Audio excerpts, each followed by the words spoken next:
Hi everyone, welcome back. And for today, I decided to try to understand one of the most trending GitHub repos on GitHub, I guess, which is MiroFish. Now, the reason why it was trending or still trending is because of two reasons. The student who developed this project took 10 days from start to finish, and he was able to do so because of vibe coding. But if you look into the docs, right, the technical documentation, you will see that this project is very sophisticated, and I genuinely don't believe that vibe coding alone would have gotten you to the point to build essentially a fully functioning prototype that you can run locally on your machine, which you can, but I didn't do it yet, so I can't really tell you about the product experience.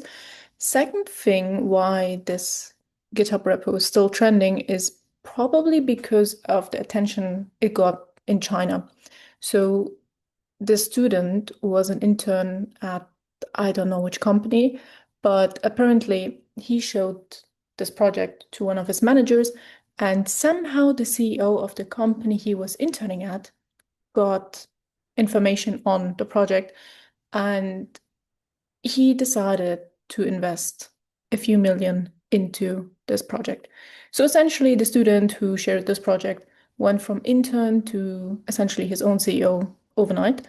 And it's so interesting, right? Because this project is quite different from what we've been seeing with a lot of AI startups. So this is not a Claude wrapper, this is not a ChatGPT wrapper. This is something more complex, but very much interesting to use.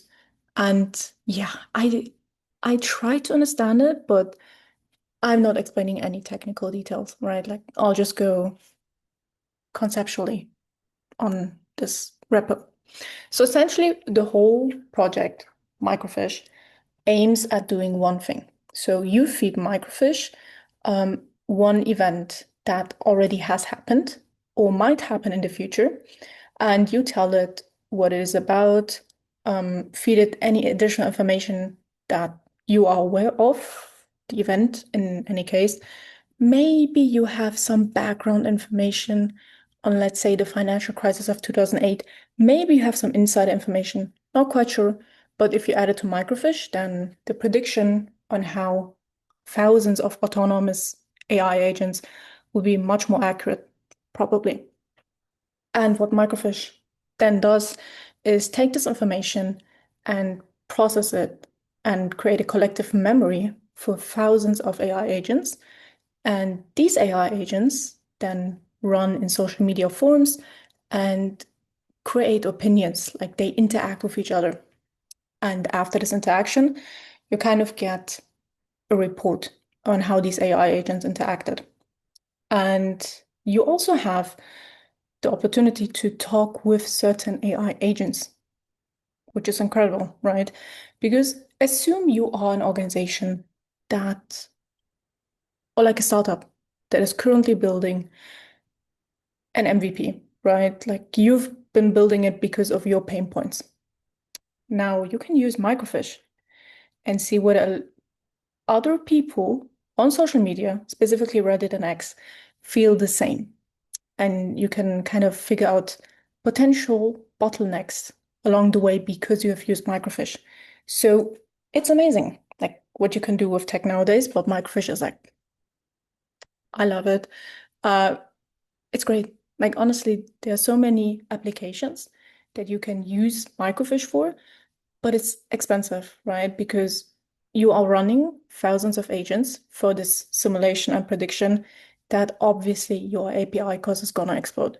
And I'm not even quite sure how long you can run the simulation for, but I guess if you want a very, detailed explanation of everything that might happen with the seed event that you've been putting in, you might want to run it quite long, which, doesn't help you with the cost, but happens.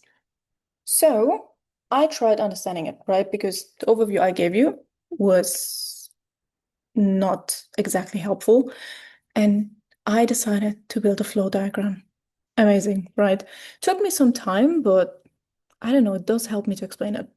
So the start of the whole microfiche processing starts when you input a seed event, which we kind of discussed as kind of like a financial, political, or any societal event that may have been covered in news outlets, in newsletters, any written form, and you're also free to add certain details to it. So the first step that microfiche takes is to create a graph. Now, this graph is the foundation of collective memory. Because if you have thousands of AI agents and they react to one event, they must know what happened in this one event, because otherwise you're not gonna get different opinions, right? Like it wouldn't work when not all agents would be aware of the same situation as you. So essentially, what happens is you build a graph, but then you also need to detail certain aspects of your graph, right? So what people are probably involved in this event, what organizations will be involved, what media outlets. So you need to structure your data, and Microfiche is doing that for you based on the article that you're giving Microfiche for. And then it also thinks of relationship types. That is essentially how do the different entities that you have created react with one another and sorry, and keeps that in mind. Then you start building the graph, right?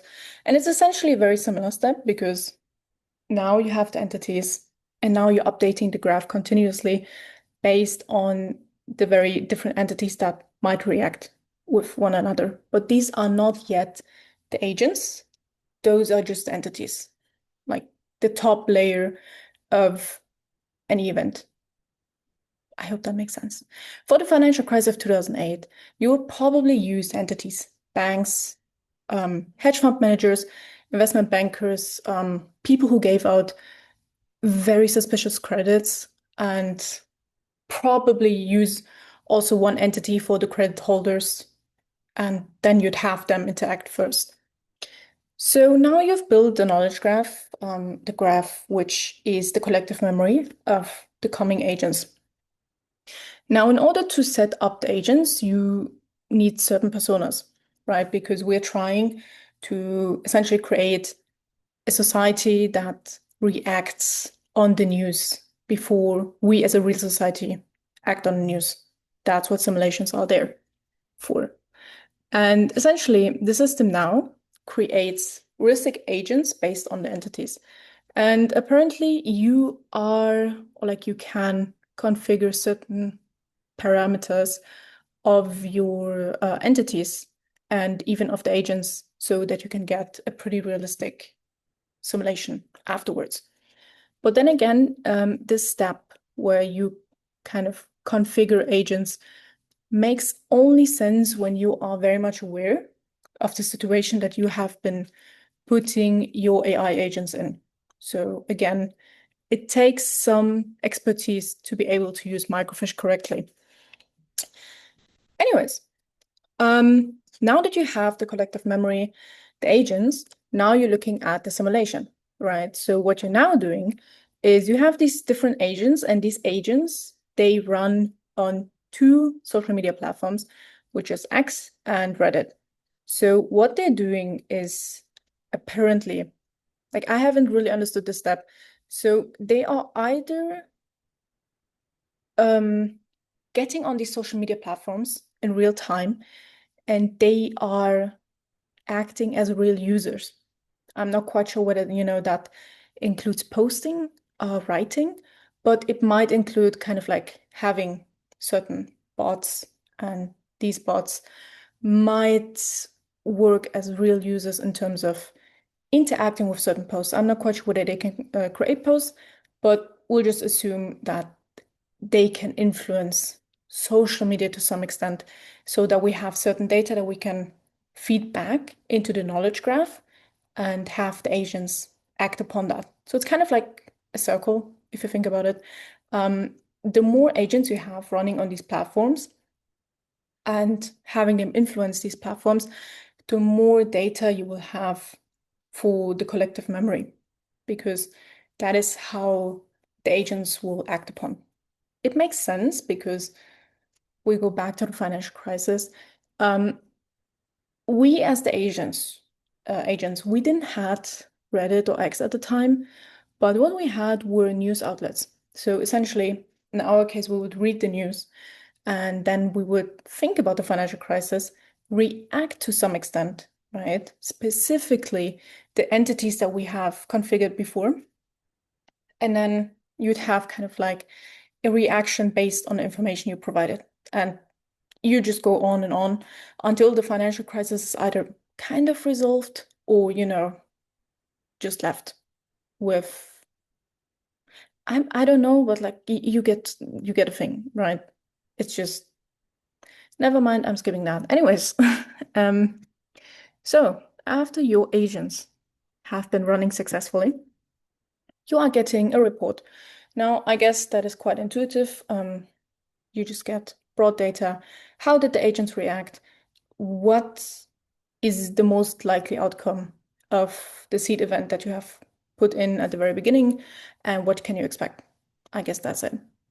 And the deep interaction is a feature in which you can chat with individual agents for kind of like a more detailed explanation.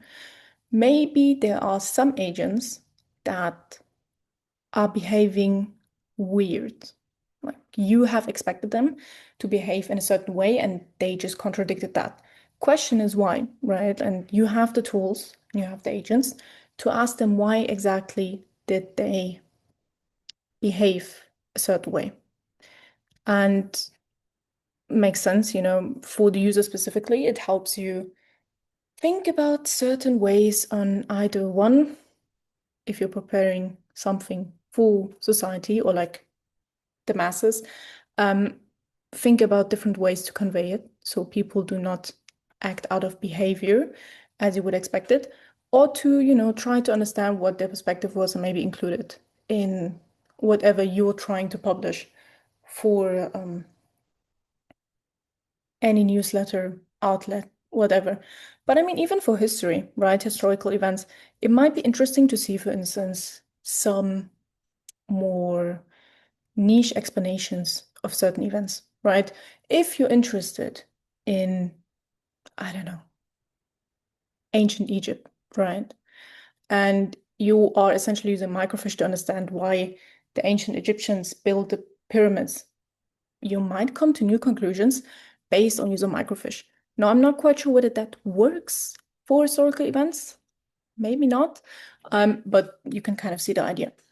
So, and that's how MiroFish ends. Building this in 10 days, right, is quite astonishing. And what's even more kind of like surprising is the detailed care that you can see in the technical documentation, which I did link here, so you can have a look and see for yourself. It was interesting to see, how people think about certain prediction models, because personally, I haven't been looking quite a lot into prediction models at all.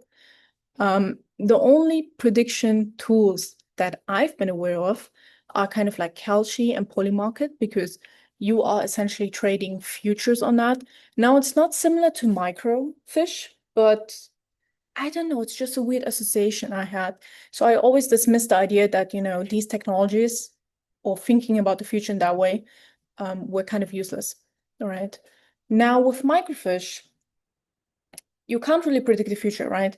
But what you can see for yourself is certain behaviors that you might have not expected. So it's kind of like amplifying knowledge for yourself, for the user, whoever's using MicroFish. So I see the vision, right? And personally, I'm kind of excited when they really launch, because running this on your machine takes time. And I didn't do it yet. Might do it after the review, I'm not quite sure. So that's it. I hope you learned something from my explanation. I hope. I mean, I learned quite a few things, right? But it's not technical. And from my analytics, I am aware that some of you are quite technical, so apologies. Yeah, but feel free to, text me over LinkedIn if you have suggestions, or just want to point out certain things that, maybe I didn't fully cover. And apart from that, thank you for sticking around, as always. Feel free to subscribe. And with that, see you until the next video. Bye. Whoops.